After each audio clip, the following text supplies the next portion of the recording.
तो देखो, कक्षा 10 में हिंदी विषय में हमारा टॉपिक चल रहा है कारक, काल एवं वाच्य। कारक, काल एवं वाच्य। कारक तो हमने पढ़ लिए। हमारा बिंदु चल रहा था काल।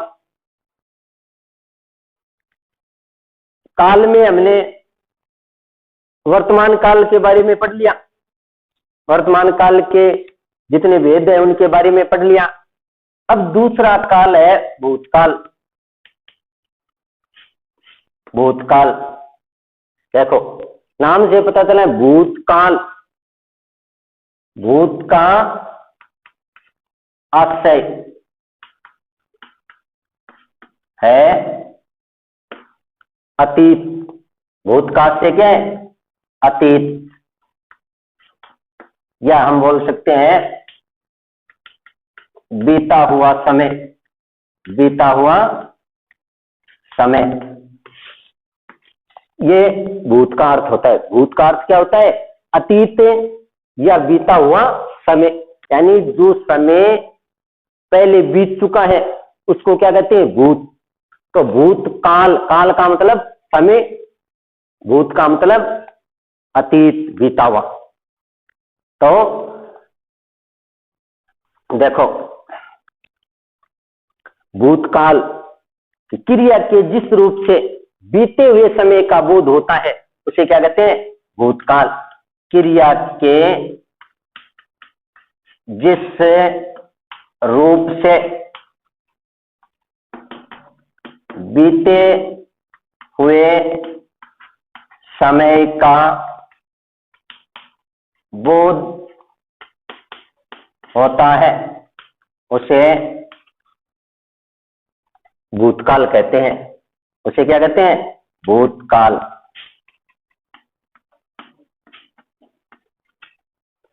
देखो, भूतकाल, भूत का अर्थ क्या हो गया? अतीत या बीता हुआ।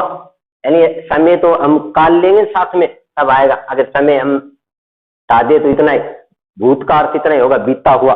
और भूतकाल का मतलब बीता हुआ समय। क्रिया के जिस रूप से बीते हुए समय का बोध होता है उसे भूतकाल कहते हैं। यानी वाक्य में क्रिया से पता चले कि कार्य अब से पहले हो चुका है तो उसे क्या कहते हैं? भूतकाल।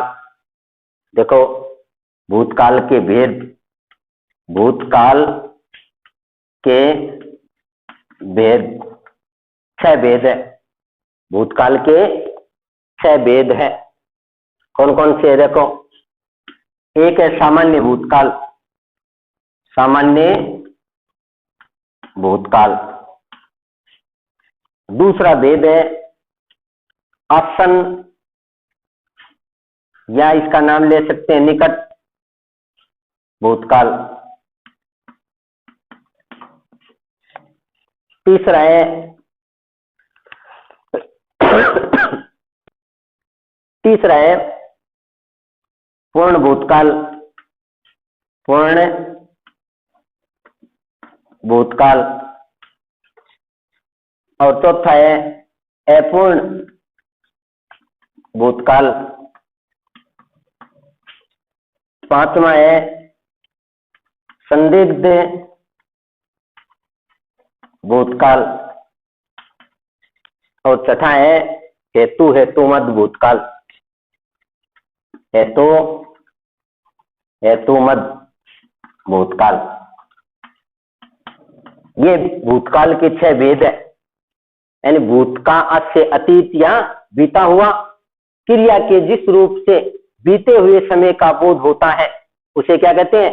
भूतकाल कहते हैं। क्रिया के जिस रूप से बीते हुए समय का बोध होता है, जैसे ये कह दिया कि राधा ने पत्र लिखा था, तो ये क्या हो गया? भूतकाल। जैसे हम उदाहरण लेना, जैसे कह दिया राधा ने पत्र लिखा था, तो ये क्या हो गया? भूतकाल की बात होगी, पहले की बात। वह जयपुर गया या गया था, तो ये भूतकाल है। भूतकाल के कितने भेद हैं? 6। सामान्य भूतकाल, आसन या दूसरा नाम क्या है इसका? निकट, आसन या निकट भूतकाल, पूर्ण भूतकाल, अपूर्ण भूतकाल, संदिग्ध यानी संदेह की भावना जापरो, संदेह, संदिग्ध भूतकाल, हेतु हेतुमद भूतकाल। तो ये भूतकाल के 6 भेद है। अब देखो इनका विस्तारित रूप से वर्णन। देखो अब पहला सामान्य भूतकाल।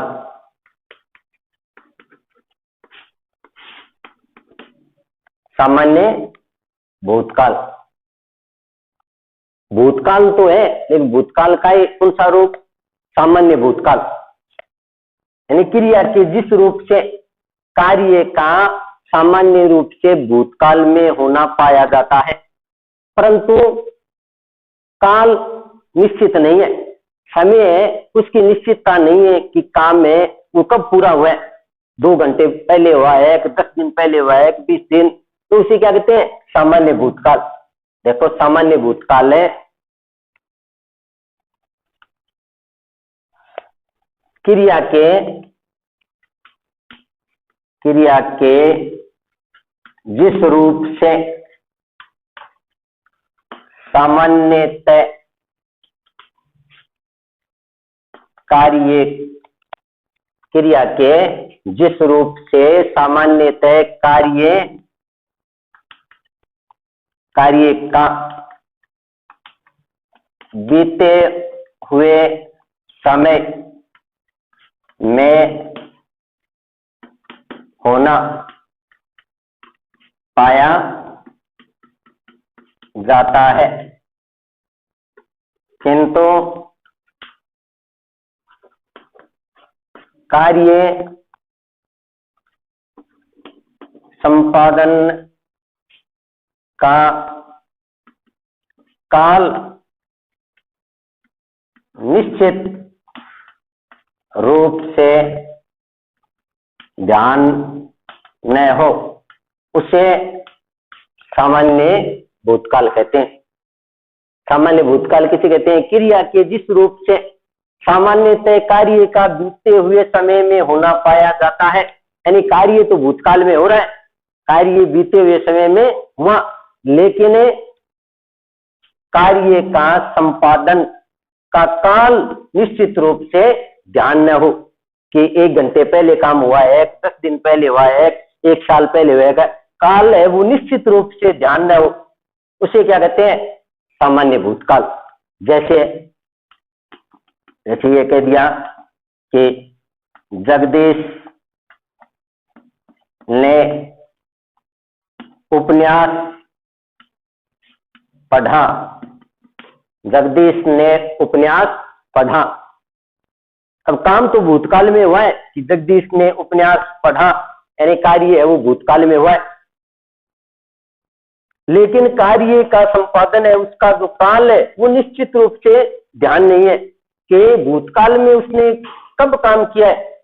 उपन्यास पढ़ा यानी हाल ही में पढ़ा होगा, 2 साल पहले या 20 साल पहले जगदीश ने उपन्यास पढ़ा, पढ़ा जरूर है, यानी काम तो भूतकाल में हुआ है, लेकिन उसका काल है वो निश्चित रूप से ध्यान नहीं है। तो कौन सा काल? सामान्य भूतकाल। तो ये सामान्य भूतकाल। जैसे उसने लेख लिखा, उसने पत्र लिखा, तो यहां पर है वो कौन सा? सामान्य भूतकाल। दूसरा भेद है आसन भूतकाल। आसन या दूसरा नाम बताया ना, निकट भूतकाल, आसन या निकट भूतकाल। नाम से पता चला है आसन या निकट, यानी क्रिया के जिस रूप से कार्य का अभी अभी समाप्त होने का बोध हो, यानी कार्य तो भूतकाल में हो रहा है लेकिन भूतकाल में भी अभी अभी समाप्त हुआ है वो, यानी वाक्य को पढ़ते तो समय ऐसा लगता है कि मानो कार्य अभी अभी समाप्ति हुआ है, तो उसे क्या कहते हैं? आसन भूतकाल। आसन का मतलब निकट। तो देखो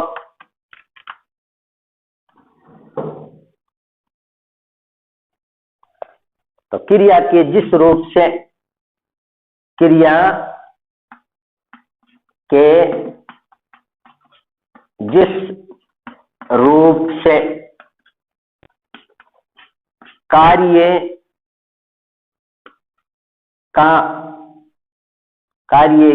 के होने का,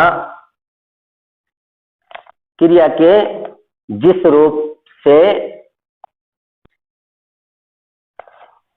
क्रिया के जिस रूप से यह ज्ञात होता है, यह ज्ञात होता है कि कार्य अभी अभी समाप्त हुआ है, उसे आसन भूतकाल कहते हैं। यानी क्रिया के जिस रूप से यह ज्ञात हो, यह पता चले कि कार्य अभी अभी समाप्त हुआ है, उसे क्या कहते हैं? आसन भूतकाल या निकट भूतकाल। जैसे यही वाक्य है कि जगदीश ने उपन्यास पढ़ा। अब ये तो है सामान्य भूतकाल, यानी इसमें तो काल निश्चित नहीं है। और अगर इसी वाक्य में हमें वो ये लगा दें, जैसे जगदीश ने उपन्यास पढ़ा है, तो ये क्या हो गया? आसन भूतकाल। ये काम है, उसने उपन्यास पढ़ लिया, यानी कार्य है वो बीते हुए समय में हो गया भूतकाल में, लेकिन अभी अभी काम पूरा किया है। जगदीश ने उपन्यास पढ़ा है, यानी अभी उसने उपन्यास पढ़कर छोड़ा है, तो ये क्या हो गया? आसन भूतकाल। यानी ये सामान्य भूतकाल है और इसमें है लगा दिया, तो क्या बन गए? आसन या निकट। जैसे उसने पत्र लिखा है, यानी कोई भी काम किया है तो उसके आगे जैसे लिखा है, पढ़ा है, खेला है, तो वो क्या हो गया? आसन भूतकाल। अब देखो तीसरा, पूर्ण भूतकाल। पूर्ण भूतकाल, तो पूर्ण भूतकाल में देखो कि क्रिया के जिस रूप से, क्रिया के जिस रूप से यह पता चले कि कार्य समाप्त हुए, काफी समय बीत गया है, उसे पूर्ण भूतकाल कहते हैं। पूर्ण भूतकाल यानी क्रिया के जिस रूप से यह पता चले कि कार्य समाप्त हुए, काफी समय बीत गए। यानी भूतकाल में काम हुआ, लेकिन भूतकाल में भी कार्य काफी समय पहले हो चुका है, उसे क्या कहते हैं? पूर्ण भूतकाल। यानी पूर्ण भूतकाल में क्या लगता है? था, जैसे कह दिया वह घूमने गया था, या वह जयपुर गया था, तो यहां पर है वो कार्य हुए, काफी समय बीत गया। जैसे सीता की शादी हुई थी, सीता की शादी हुई थी, तो ये पूर्ण भूतकाल। यानी क्रिया के जिस रूप से यह पता चले कि कार्य समाप्त हुए, काफी समय बीत गया, उसे क्या कहते हैं? पूर्ण भूतकाल। अब देखो चौथा भेद है, चौथा है अपूर्ण भूतकाल। अपूर्ण भूतकाल, तो देखो अपूर्ण भूतकाल, तो अपूर्ण भूतकाल में कि क्रिया के जिस रूप से, क्रिया के जिस रूप से कार्य का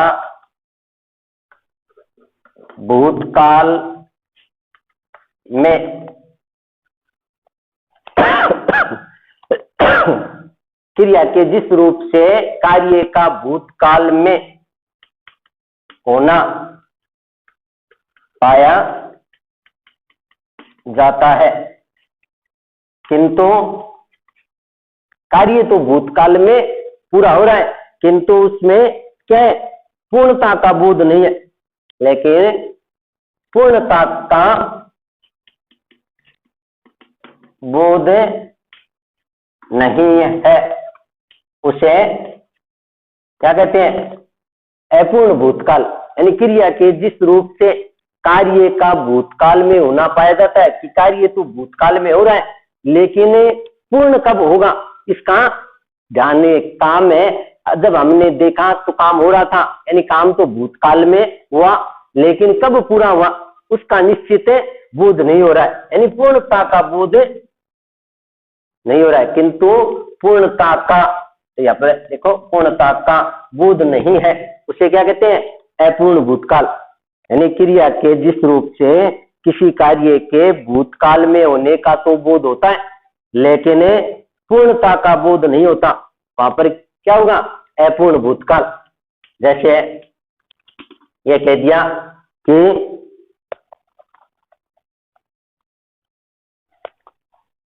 सुमन खाना खा रही थी। अब ये काम तो भूतकाल में हो रहा है, सुमन खाना खा रही थी, लेकिन पूर्णता का बोध नहीं है, खा रही थी, काम अभी तक पूरा नहीं हुआ, तो इसे क्या कहते हैं, अपूर्ण भूतकाल। अपूर्ण भूतकाल क्रिया का वह रूप है जिससे कार्य का बोध भूतकाल में होने का होता है कि काम तो भूतकाल में हुआ है, किंतु पूर्णता का बोध नहीं है, काम है वो पूरी तरह से पूरा नहीं हुआ है। सुमन खाना खा रही थी, तो ये क्या हो गया, अपूर्ण भूतकाल।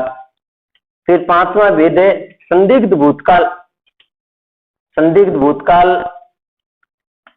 का मतलब संदेह बना रहता है।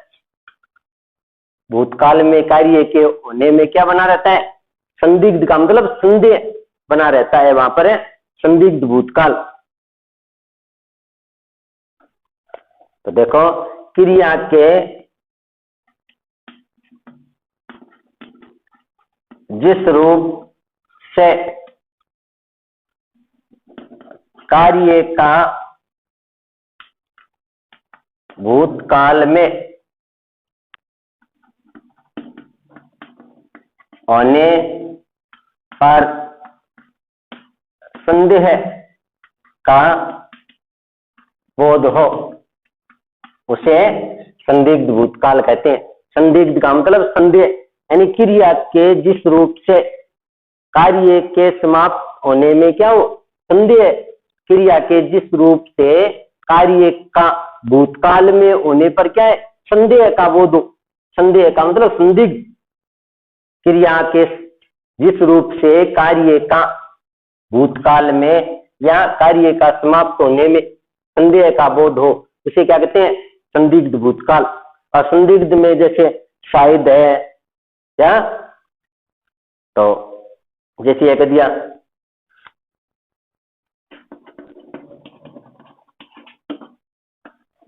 सुरेंद्र ने खाना खाया होगा। सुरेंद्र ने खाना खाया होगा, तो क्रिया के जिस रूप से कार्य का समाप्त होने में संदेह का बोध हो रहा है कि सुरेंद्र ने खाना खाया होगा, इसमें हमें पूरी तरह से स्पष्ट नहीं कह सकते, संदेह, संदिग्ध, संदेह की भावना है कि उसने खाना खाया होगा, तो ये संदिग्ध भूतकाल। और भूतकाल का तथा भेद है हेतु, हेतुमद भूतकाल, या इसका दूसरा नाम भी लिख सकते हैं सशर्त भूतकाल। हेतुमद भूतकाल या सशर्त, यानी जिसमें एक काम करने के पीछे क्या रहती है, शर्त। यानी हेतुमद भूतकाल में क्या है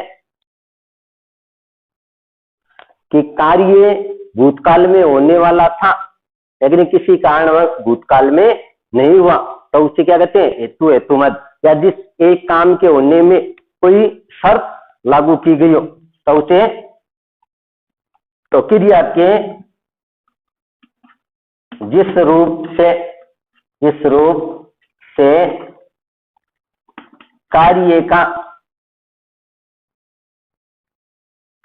कार्य भूत काल में होने वाला था, किंतु किसी कारणवश नहीं हो पाया, तो वहां पर क्या होता है, हेतु मद भूतकाल। या इस प्रकार भी लिख सकते हैं कि जिस क्रिया के जिस रूप से एक कार्य के होने में कोई शर्त लागू की गई हो, वहां पर हेतु मद भूतकाल होता है। हेतु मद भूतकाल में क्या होता है, शर्त यानी साथ में शर्त होती है। क्रिया के जिस रूप से ये ज्ञात होता है कि कार्य भूतकाल में होने वाला था किंतु नहीं हो पाया। जैसे ये कह दिया कि वर्षा होगी तो अन्न होगा, वर्षा होगी तो अन्न होगा, या कार्य भूतकाल में होने वाला था कि अन्न होगा, वर्षा होगी तो अन्न होगा, तो ये क्या होगा, हेतु मद, ये शर्त लागू हो गई कि ये काम होगा तो ये होगा।